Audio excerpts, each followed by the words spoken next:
man to have ever lived. When asked about rich people, you probably think of Bill Gates, Rockefeller, Warren Buffett, Carlos Slim, or the Rothschild family.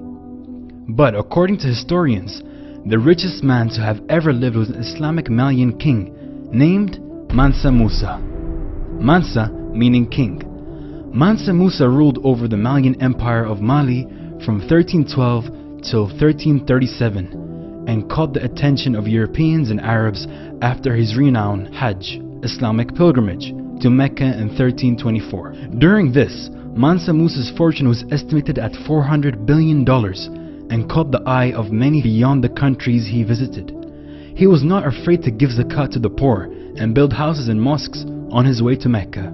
The then Malian Empire contained countries such as Mauritania, Senegal, Gambia, Guinea, Burkina Faso, Mali, Niger, Nigeria, and Chad.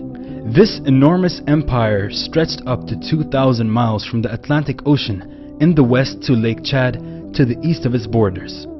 As a devoted Muslim, Mansa Musa prepared his pilgrimage soon after he took his position from Abu Bakr in 1312. During these preparations, which took years, Mansa Musa used the knowledge and resources from his rich land.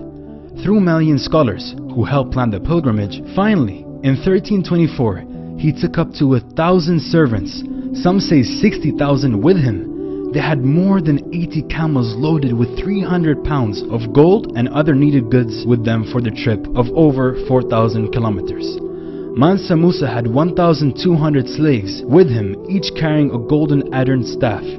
During his voyage, he stopped in the Egyptian cities, Alexandria and Cairo, where he attracted the Arabs and Europeans' interest. Due to his act of kindness, it is said that he gave away most of his gold to whom he met, especially to the poor on the streets of Cairo and Alexandria.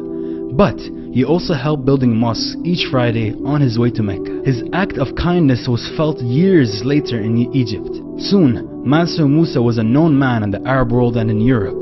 There have been tales from the Italian merchants and Egyptians about the sub-Saharan African Muslim king who was loaded with gold. This earned Mansa Musa a spot on the maps drawn by Arabs and Europeans.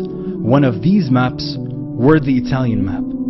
Coming back home, Mansa Musa brought with him Arab scholars, architects, and bureaucrats to help him build the historic building we now have in Gayo and Timbuktu. Timbuktu became a famous scholarly, cultural, and flourishing trade city in these years, a city to which people from Europe, Asia, and Northern Africa came to learn, trade, and live. The legacy of these Arab Andalusian architects consists of a few masterpieces like the Jinguerber Mosque, which is a part of the University of Timbuktu. It contains the Masjid of Sidi Yahya and Sankour. Other notable buildings are the Palace of Madagou and the University/Masjid of Gao. As the amounts of madaras and libraries grew together with the Islamic knowledge, at the same time, Islamic leaders and kingdoms increased the exchange of commerce, scholars, and poets.